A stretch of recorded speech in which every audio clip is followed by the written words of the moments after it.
I grew up in Point Hills Mall, a mall that felt like a second home.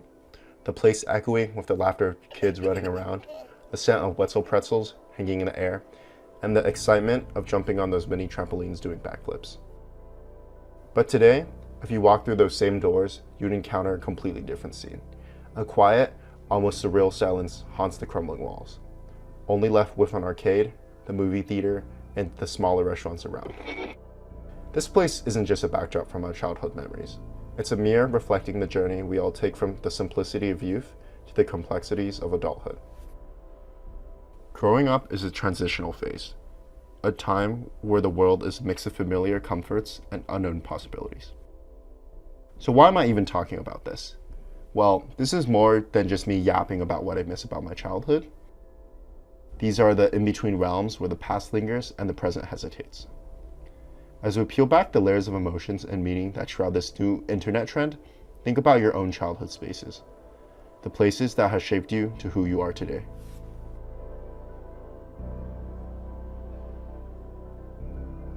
The Merriam-Webster defines the term liminal as relating to or being an intermediate state, phase, or condition. However, today I'll be talking about liminal spaces, not the literal definition of them, like the one offered by Merriam-Webster, but the new internet craze, such as the backrooms. We'll be talking about a world that's a tad bit mysterious, those in-between places that leave you feeling a bit weird but hooked nonetheless. Ever heard of those in-between realms that give you this strange mix of fascination and unease? It's like life itself, you know. You're always treading on that thin line between the known and the unknown. Liminal spaces embody that same kind of dichotomy. And there are actually two flavors to this intriguing phenomenon, the physical and the psychological. Look at this photo, an empty hallway.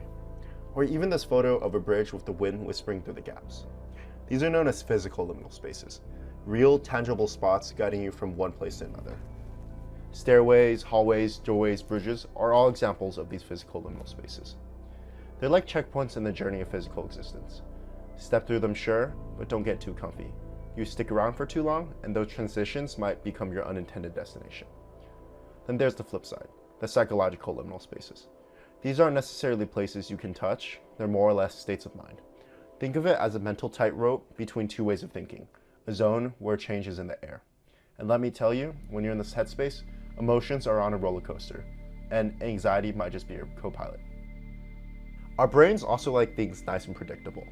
So when we find ourselves caught in the web of psychological liminality, it's like our inner caveman is tapping us on the shoulder, saying, hey, stick to what you know, buddy.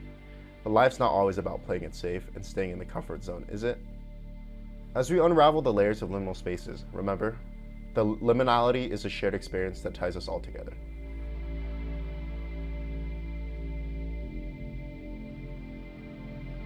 Alright, let's dive a little bit deeper into the enigma that is Pony Hills Mall, a place where the nostalgia hangs thick and the vibes are, well, a bit eerie. Ever wondered why these spots like these mess with our emotions, giving us that spooky, unsettling feeling? Let's peel back the layers and unravel the psychological tricks at play. Have you ever strolled through the skeletal remains of an abandoned building or meandered down dimly lit hallways that seem to stretch into forever? Environmental psychologists have been nosing around, trying to figure out why these places toss us into a mix of horror, dread, and just plain creepiness. I found the perfect research paper for this. It's called Structural Deviations Drive an Uncanny Valley of Physical Spaces. And in the research, McAndrew points us to the concept of threat ambiguity. And it's the vibe that you get when you can't really figure out what's lurking around the next bend, and it triggers our primal instincts to sniff out potential danger. And especially when these liminal spaces are shrouded in darkness, our jumpiness hits a whole new level. But what about the mystery that hangs over these places? Kaplan's model, also in the research paper, suggests that the mystery, that kind of hidden but promised information, sparks our curiosity. Also in 2007, a researcher named Arthur Stamps found that dim light and visual tricks crank up the mystery of these spots. Translation, the less we understand about our surroundings, the more mysterious and the more creepy they become. It's not just about what we don't know, it's also about what we can't quite wrap our heads around. It's the visual complexity of these spots, the jumble of info, and they all play a big role into how much we like them.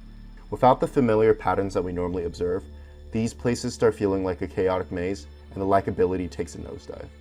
Add in scenes that don't quite make sense, and you got a recipe for unease.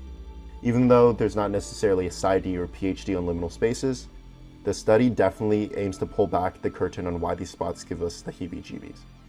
Again, we're borrowing from the environmental and perceptual theories, and we're always trying to crack the code on why liminal spaces are the black sheep of architecture.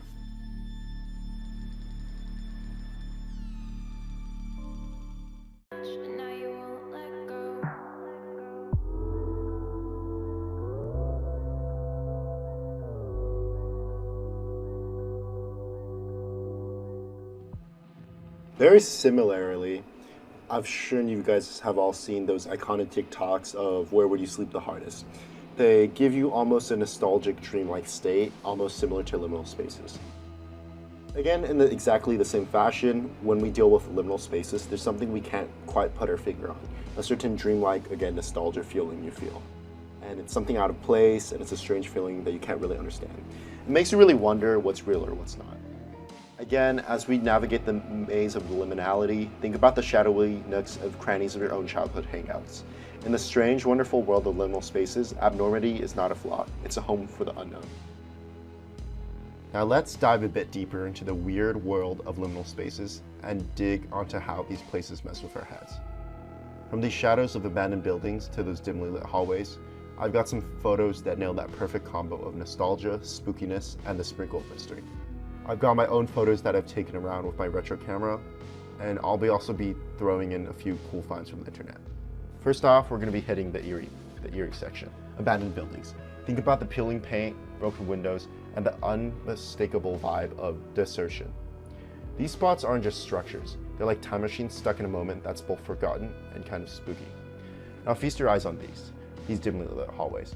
Whether it's just an oddly flickering light or a corridor that seems to go on forever, there's always something about these spots that makes you want to hit pause. It's like they're quietly telling tales of the past, waiting for someone to listen in. And as we all know, the back rooms. If you stumbled upon these online, you know the deal. It's the harsh glow of the fluorescent lights, the low ceilings. It's like walking into the bizarre dreamscape that's part of your storage room, part of an alternative dimension as well. You can almost hear the buzz of the office lights in your head. But liminal spaces aren't just about bricks and mortar. Check these photos out. The door slightly open, a staircase leading to who knows where, or a corridor bending just out of sight. It's like the frozen in a moment of suspense, inviting you to take a step into the great unknown. Now these are just a glimpse into the wild world of liminal spaces. Even though they're not your typical beautiful postcard views, there's a strange beauty in each one of them. Each photo spins a tale of the in-between, the state of sort of knowing and totally being clueless. All these places play a unique trick on our brains, stirring up nostalgia and odd feelings that our brain can't necessarily wrap around. It's like trying to figure out why we're feeling a mix of emotions with no clear reason. As we soak in these visuals, think about your own liminal spaces. Figuratively, the hidden corners of your childhood home that kept secrets, the alleys that piqued your curiosity. These are all the liminal spaces that shape who are we today.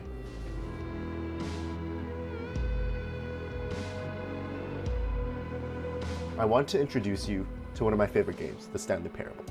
The Stanley Parable is a game that definitely cranks up the liminality quite a lot. If you guys haven't played it, I highly suggest that you guys do play it. So, you're wandering through what seems to be like a regular office building, but with a twist. You're not really quite sure what's real or what's not. The Stanley Parable is almost like a walking simulator that throws you into this bizarre office where every step feels like an adventure into the unknown. And don't forget, there's a narrator narrating your every step. There are no monsters to battle or intricate puzzles to solve here. Nope. In this game, you're just strolling through an office, while the narrator narrates whatever you do. Sounds straightforward, doesn't it? But the real magic lies in the narrator and the lack of details. There's no usual office, there's no phone chatter, and definitely no clatter of fingers like on an office keyboard. It's eerily quiet, and that silence hits differently. Now imagine playing this game. Headphones on, deep into the night. No Markiplier commentary, no occasional shouts, just you, the screen, and the unsettling silence of an empty virtual office. All while the narrator narrates, Stanley went to the left. Offices are supposed to be buzzing, right? But here, every room is empty, and the hallway stretched out almost infinitely, that's slightly off. The Stanley Parable doesn't just hand you an eerie experience, it gives you existential dread. It goes above and beyond. It leaves you not just questioning reality, but genuinely feeling alone in the process. It's like wandering through a dreamscape where the familiar becomes unfamiliar, and the ordinary transforms into the extraordinary. And here's the kicker. The Stanley Parable doesn't necessarily wrap you up neatly when you put down the controller. It sticks with you. The feeling of unsettlement hangs around, like the lingering fragments of a dream you can't quite grasp. It's a testament to the power of liminal spaces, where the everyday morphs into the unsettling, leaving you with an experience that's tricky to put into words. Again, if you guys haven't strolled through the halls of the Stanley Parable, maybe it's time for you to buy the game.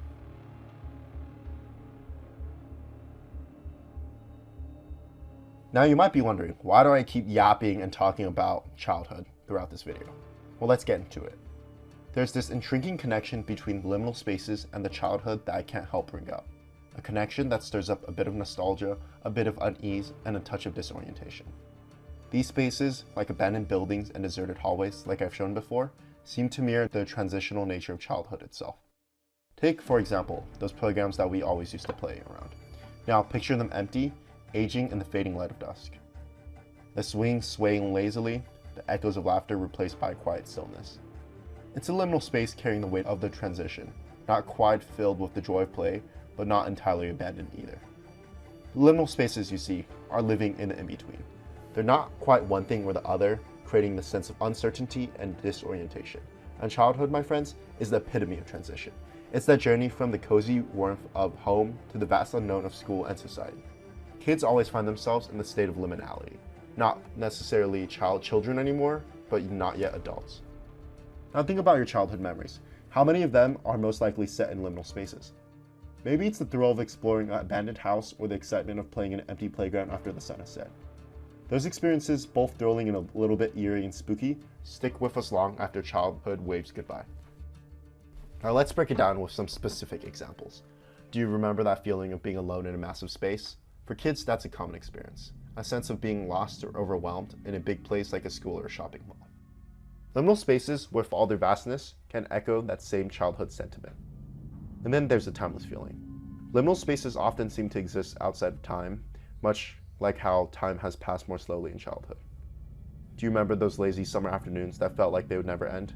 Yeah, liminal spaces bring back that same temporal magic. And let's not forget the sense of possibility.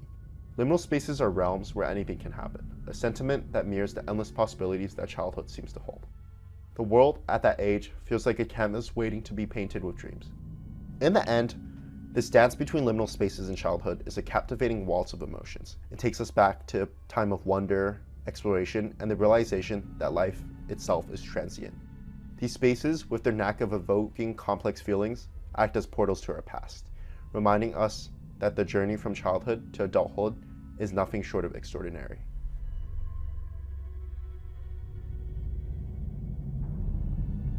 As I bring this video essay to a close, let's circle back to where it all began, the Pointed Hills Mall. It's a place, much like us, has weathered the passage of time. As I've grown, matured, evolved, and navigated the twists of life, Pointed Hills has stood as a symbol, frozen in its own moment, a testament to both change and continuity. In the quiet halls of Pointed Hills, we found a reflection of our own journey.